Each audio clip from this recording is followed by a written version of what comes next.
महिषासुर की जय। स्वर्ग विजयी महाबली महिषासुर की जय। दानव वीरों, हमारे यहाँ आने से और हमारी विजय से भयभीत होकर इंद्र, स्वर्ग के देवता, स्वर्ग महारानी शची और अप्सराएं हमारे भय से पलायन कर चुके हैं। किंतु यहाँ से भागने के बाद वो हमारे विरुद्ध षड्यंत्र अवश्य करेंगे। पर हमारे वीर सैनिकों को सावधान रहने की आवश्यकता है। हमारे विरुद्ध कोई भी षड्यंत्र सफल न होने दिया जाए। और दानव वीरों, धरती लोक अथवा स्वर्ग लोक में कहीं भी कोई देवता दिखाई दे तो उसे पकड़कर हमारे सामने प्रस्तुत किया जाए। हम उसे उचित दंड देंगे। आपकी आज्ञा का पालन होगा दानवराज। स्वर्ग विजयी महाबली महिषासुर की जय। स्वर्गाधिपति महाशक्तिशाली दानवराज महिषासुर की जय। त्रिदेव हमारी शक्ति से परिचित हो चुके हैं। इंद्र और देवताओं की शक्ति हमसे पराजित हो चुकी है। फिर किसी अबला स्त्री का साहस कैसे हो सकता है कि वो हमें समाप्त कर सके। हम ब्रह्मा के वरदान को मिथ्या सिद्ध कर देंगे। संसार में कोई ऐसी स्त्री नहीं जो महिषासुर का संहार कर सके।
नारायण नारायण। परिस्थिति को देखकर ऐसा आभास होता है कि दुष्ट महिषासुर का अंत अब निकट ही है।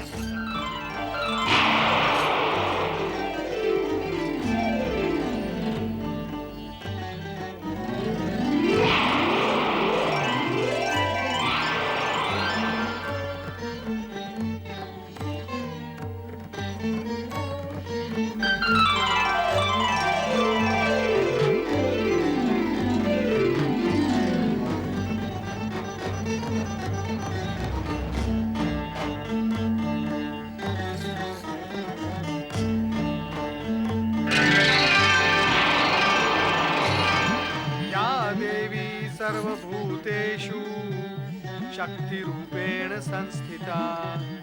नमस्तस्यै नमस्तस्यै नमस्तस्यै नमो नमः।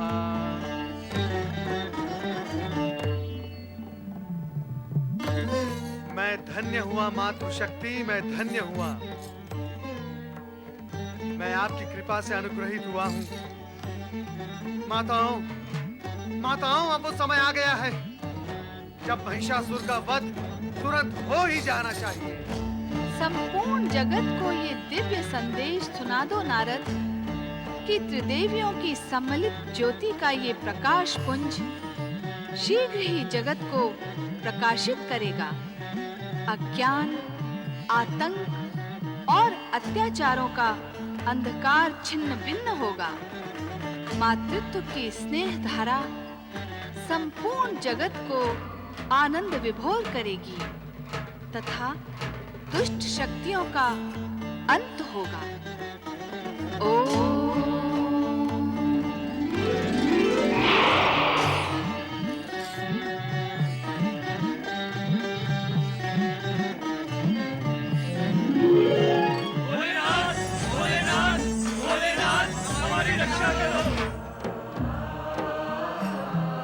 भोलेनाथ, माता पार्वती अचानक अदृश्य हो गई है।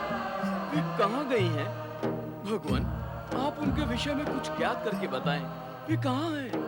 ऐसा तो माता पार्वती कदापि अदृश्य नहीं होती हैं भोलेनाथ। प्रथम बार ही ऐसा हुआ है भोलेनाथ। बताएं भोलेनाथ, माता कहाँ हैं? चिंता करने की आवश्यकता नहीं है। देवी पार्वती अदृश्य नहीं हुई है। फिर वे कहाँ हैं भोलेनाथ? उनका रूप दिव्य से दिव्यतर हो गया है। समय आने पर वो तुम्हें उसी दिव्यतर रूप में दिखाई देगी। ओम नमः शिवाय। भोलेनाथ, महिषासुर के प्रकट होने से जिस महान घटना का सूत्रपात हुआ है, उससे हम सब आश्चर्यचकित हैं। पार्वती, लक्ष्मी और सरस्वती जिस सम्मिलित देवी का शक्ति रूप धारण कर चुकी हैं, उसका फल और परिणाम जानने के लिए हम यहाँ उपस्थित हुए हैं देवेश्वर। ब्रह्मदेव एवं श्री हरि विष्णु, हम तीनों की शक्तियां उन त्रिदेवियों में ही निहित हैं। ये तथ्य और सत्य केवल हम ही नहीं, सारा जगत जानता है। सत्य है भोलेनाथ। और अब जबकि दानवी शक्ति का प्राकट्य और विस्फोट महिषासुर के रूप में हो चुका है, तो उसे और भी शक्तिशाली बनाकर चरम सीमा तक पहुंचाना आपका दायित्व है। सदा से ही ऐसा होता आ रहा है कि जब तक दानवी शक्ति अपनी चरम सीमा का स्पर्श नहीं करती, तब तक उसके विनाश का उपाय नहीं होता। सृष्टि रचना का यह एक महत्वपूर्ण क्रम है। इस कार्य के संपन्न होते ही तीनों देवियों का सम्मिलित रूप क्रियाशील होकर जगत का कल्याण करेगा। हाँ भोलेश्वर, इस जगत के कल्याण के लिए दानवी शक्तियों का अंत तथा महिषासुर का वध अनिवार्य है। भगवान भोलेनाथ की जय।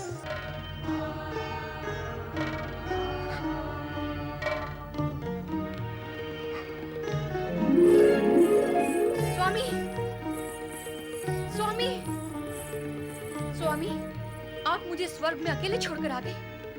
आपको मेरी तनिक भी चिंता नहीं है? यदि मेरे साथ कोई अघटित घट जाता तो? बंद करो अपना ये प्रलाप देवी शची। हम तुम्हें देखते ही रहे, किंतु जब तुम दिखाई ना दी तो हमने सोचा कि अपनी सुरक्षा का विचार कर तुम स्वर्ग से पलायन कर चुकी हो। कहो, क्या स्थिति है स्वर्ग की? दानवों के प्रवेश करने पर अब तक जो स्थिति रही है वही स्थिति है। महिषासुर स्वर्ग के सिंहासन पर आरूढ़ हो चुका है। क्या करें देवी शची, हमें भी विवश होकर पलायन करना पड़ा। मैंने अपने आप को इतना अधिक अपमानित कभी अनुभव नहीं किया देवी शची, कभी अनुभव नहीं किया।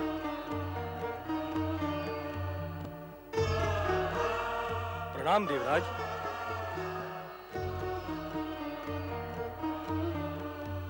देवराज, आपत्ति काल के समय ही मित्र की मित्रता की परीक्षा होती है।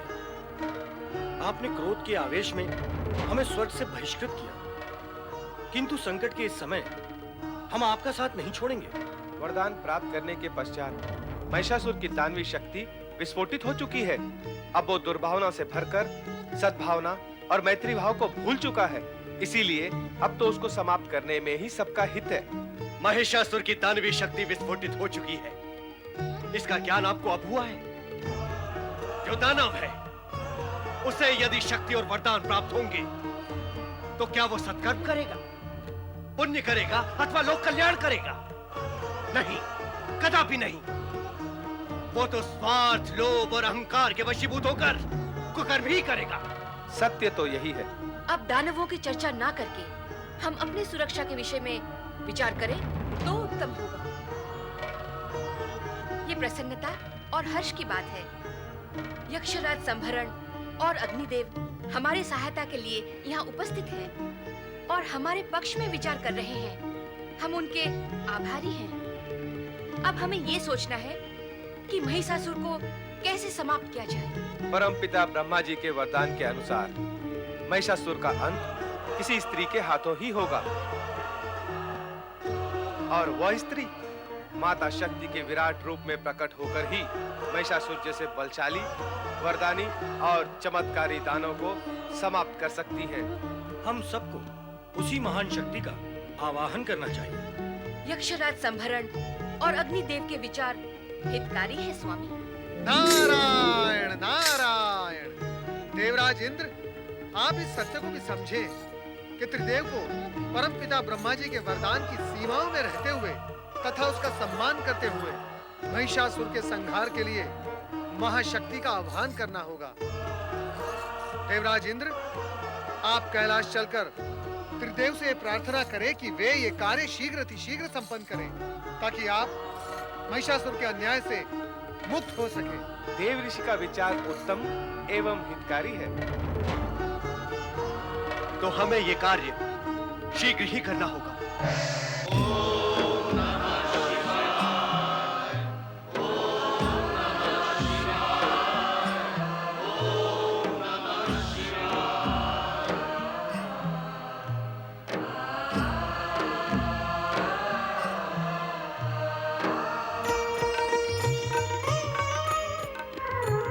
ब्रह्मदेव और श्रीहरि, आप दोनों के आने से अब हमारा चिंतन सरल हो जाएगा। कैसा चिंतन भोलेनाथ? हम महिषासुर को स्वर्ग प्रवेश से न रोक सकने के कारण चिंतन कर रहे थे। क्या ये विवशता हम त्रिदेवों के लिए चिंता का कारण नहीं है? भोलेनाथ, इस विवशता के मूल में मेरा महिषासुर को दिया गया वरदान एक विशेष कारण है, किंतु इसके साथ साथ एक सत्य ये भी है कि दानवों का उत्थान भी शिवेच्छा से तथा सृष्टि के नियम विधान के अनुसार ही होता आया है। पहले भी दानवों ने बल प्रयोग से पृथ्वी तथा स्वर्ग पर आधिपत्य स्थापित किया और उनका ऐसा करना ही उनके पतन और सर्वनाश का कारण बना। फिर भी इससे पहले हम कभी इतने विवश तो नहीं हुए ब्रह्मदेव। भोलेश्वर, आप भली भांति इस सत्य से परिचित हैं कि महिषासुर का अंत अब अधिक दूर नहीं। ब्रह्मदेव के वरदान के अनुसार जिस स्त्री शक्ति द्वारा महिषासुर समाप्त होगा, वो ज्योति स्वरूप में विराजित त्रिदेवियों का ही दैवी स्वरूप होगा। अब हमें उनका ही आवाहन करना चाहिए।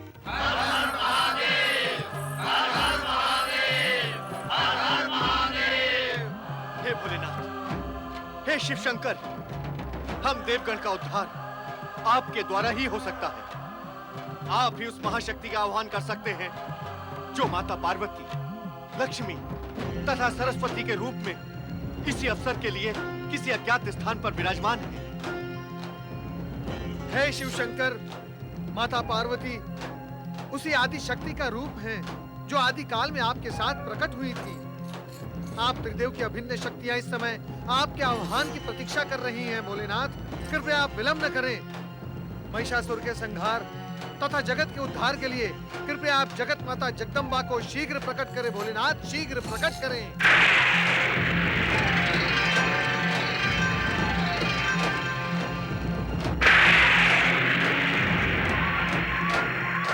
आदिशक्ति, महाशक्ति, परम शक्ति, जगत माता जगदम्बा का अवतरण हो, अवतरण हो।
का प्रणाम स्वीकार करो माँ। हे जगदम्बे माँ, यमराज का प्रणाम स्वीकार करो।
जगदम्बा, हे जगत माता, हे आनंदमयी, हे करुणामयी, दयामयी, स्नेहमयी माता, हे आदि शक्ति, परम शक्ति, महाशक्ति, हम पर दया करो माता, हम पर दया करो। हम सबको भयभीत करने वाले दुष्ट दानव महिषासुर का संहार करके इस जगत को दानवी संहार से, इस जगत को दानवी शक्ति के आतंक से मुक्त करो माता, मुक्त करो।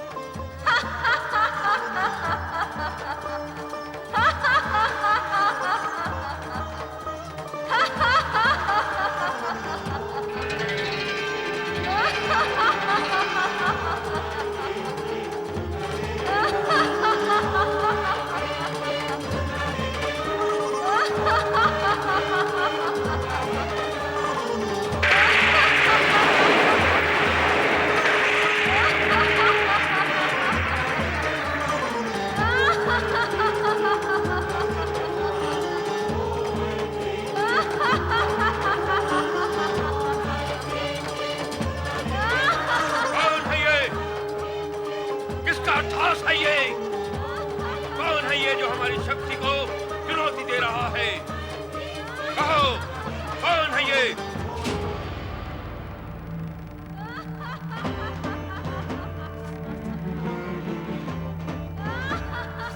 किसी के पास उत्तर नहीं? कोई नहीं जानता? किंतु हम जान कर ही रहेंगे। हम स्वयं देखेंगे कि कौन है वो जो महिषासुर को ललकारने का दुस्साहस कर रहा है।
तुम्हारे जैसा अनुपम, अद्भुत और अपूर्व रूप मैं जीवन में पहली बार देख रहा हूं। मेरा नाम महिषासुर है और स्वर्गाधिपति इंद्र को परास्त कर मैं स्वर्ग पर अपना अधिकार प्राप्त कर चुका हूं। सृष्टि का सृजन, पालन और संहार करने वाले ब्रह्मा, विष्णु और महेश भी चाहकर मेरा कुछ भी अहित नहीं कर सके हैं। इससे तुम्हें मेरे पराक्रमी होने का अनुमान हो गया होगा। और यदि तुम्हारा मन मुझे अजेय और पराक्रमी मानता है तो मैं तुम्हें आमंत्रित करता हूं कि आओ, मेरी महारानी बनकर स्वर्ग में ही नहीं, तीनों लोकों में जो श्रेष्ठ सुख है उनका मेरे साथ भोग।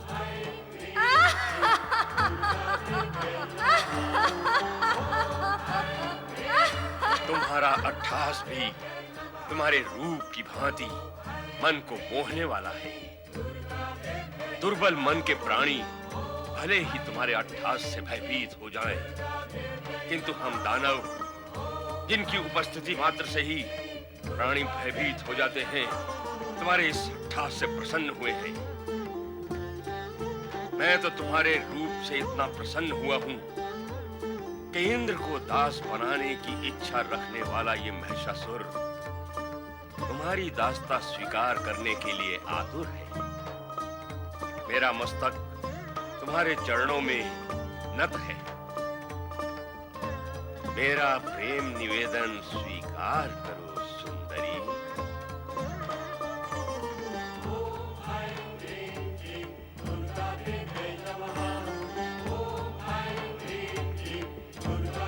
मुझे तो ऐसा प्रतीत होता है कि तुम मेरे लिए ही प्रकट हुई हो सुंदरी।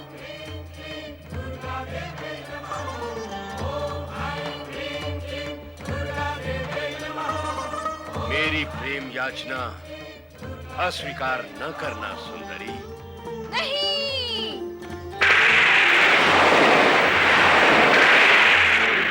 परम पुरुष परमात्मा के अतिरिक्त अन्य कोई पुरुष मुझे अभिष्ट नहीं है, क्योंकि मैं उन्हीं परमात्मा पुरुष की प्रकृति हूँ। हे महिषासुर, इस समय वासना से तेरा हृदय दूषित हो रहा है, जो मुझे कभी छू भी नहीं सकता। इसीलिए दानवों का जहाँ स्थायी निवास है, उस पाताल लोक में लौट जा। यहाँ तेरा कोई स्वार्थ सिद्ध नहीं होगा। अब तो तुम्हें पाए बिना मेरा जीवन व्यर्थ है सुंदरी। मेरी बात मान जाओ और मेरा प्रेम निमंत्रण स्वीकार कर लो। मैं जीवन भर तुम्हारे चरणों का दास बना रहूंगा। महिषासुर, यदि तू मेरे बिना जीवित नहीं रह सकता तो मुझसे युद्ध कर। यदि तूने युद्ध में मुझे जीत लिया तो मैं सदा सदा के लिए तेरी हो जाऊंगी। ऐ सुंदरी, तुम जैसी कोमलांगनी पर प्रहार करना मेरे मन को स्वीकार नहीं। ये कायरों का काम है, मुझ जैसे वीरों का नहीं। वार्तालाप और प्रेम निवेदन बहुत हुआ, अब इस पर विराम लगना चाहिए। मैं तुम पर बल प्रयोग करना नहीं चाहता, इसलिए मेरी बात मान लो और चलो मेरे साथ स्वर्गलोक। इसी में तुम्हारा हित है। दुष्ट महिषासुर, वासना की अग्नि ने तेरी बुद्धि को लील लिया है। दुष्टता की कालिमा तेरी आत्मा को ढक चुकी है। अज्ञान का अंधकार तेरे मन पर छा चुका है और अब मृत्यु तेरा स्पर्श करने को लालायित है। इसलिए अंतिम बार तुझे चेतावनी देती हूँ कि तुरंत पाताल लोक चला जा, अन्यथा मुझसे युद्ध कर।